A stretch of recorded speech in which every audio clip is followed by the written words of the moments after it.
நம்ம எல்லோருக்கும் நம்ம லைஃப்பில் இப்படி ஆகணும் அப்படி ஆகணும்னு ஒரு கனவே இருக்கும்.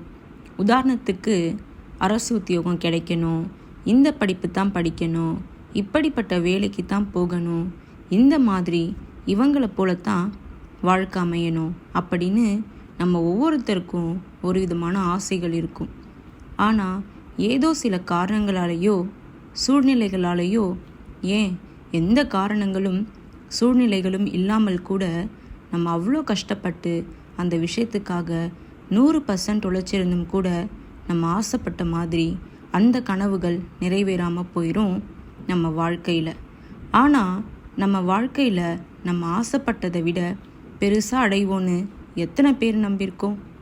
உண்மையாகவே நம்ம உழைப்பு நம்ம ஆசைப்பட்ட விஷயத்தை விட பெருசுனா அப்போ நம்ம அடைய போகிற விஷயமும் நம்ம ஆசைப்பட்டதை விட பெருசாக தான் இருக்கும் அப்படின்றத நான் சொல்ல போகிற குட்டி ஸ்டோரி உங்களுக்கு உணர்த்தும். அந்த ஏரி ஓரத்தில் நடுத்தரமான உயரத்தில் நல்லா படர்ந்த குடை போல விரிந்திருந்துச்சு அந்த ஆலமரம். அந்த ஆலமரம் தான் அந்த ஊருக்கே பயணிகள் நிழற்குடை மாதிரி. அது மனிதனாக இருந்தாலும் சரி, மற்ற உயிரினங்களாக இருந்தாலும் சரி, யார் இளைப்பாற வந்தாலும் சந்தோஷமாக தன்னோட கிளைகளையும் அதில் இருக்கும் இலைகளையும் அசைச்சி அன்பாக வரவேற்கும். இப்படி தன்னோட அம்மா சந்தோஷமாக இருக்கிறத வியப்போடு பார்த்துட்டு இருந்துச்சு அந்த பெரிய ஆலமரத்து பக்கத்தில் துளிர்விட்டு இருந்த அந்த சின்ன ஆலமரம். அப்போது அந்த சின்ன ஆலமரம் பெரிய ஆலமரத்தை பார்த்து கேட்டுச்சு, அம்மா, சின்ன பூச்சோ பெரிய மனிதர்களோ யார் வந்தாலும் அடைக்கலம் கொடுக்குற, கொஞ்சம் கூட சோர்ந்து போகாமல் முகம் சுளிக்காமல் எப்பவும் சந்தோஷமாக எப்படி நீ இருக்க அப்படின்னு கேட்டுச்சு. இதை கேட்ட பெரிய ஆலமரம் சிரிச்சுக்கிட்டே சொன்னுச்சு சின்ன ஆலமரத்துக்கிட்ட, என்னோட சின்ன வயசுலேருந்தே எனக்கு பெரிய ஆசை இருந்துச்சு. நான் இந்த ஊரில் இருக்கிற இந்த ஊருக்கு வர எல்லா உயிரினங்களுக்கும் நிழல் குடையாக இருக்கணும்னு. அதுதான் என் வாழ்க்கையோட அர்த்தமாகவும் பெரிய லட்சியமாகவும் நான் பார்க்குறேன். அந்த ஆசை இப்போ நிறைவேறிடுச்சு அப்படின்னு சொன்னுச்சு.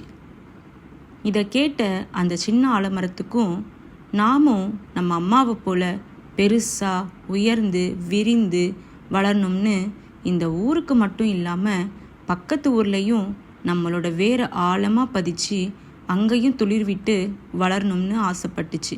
அதுக்காக தவமும் இருக்க ஆரம்பிச்சிச்சு. இப்படியே பல வருடங்கள் கடந்து போச்சு. அன்னைக்கு திடீர்னு ஏற்பட்ட புயல் இப்போ வயதான பெரிய ஆலமரத்தை வேரோட சாய்ச்சிருந்துச்சு.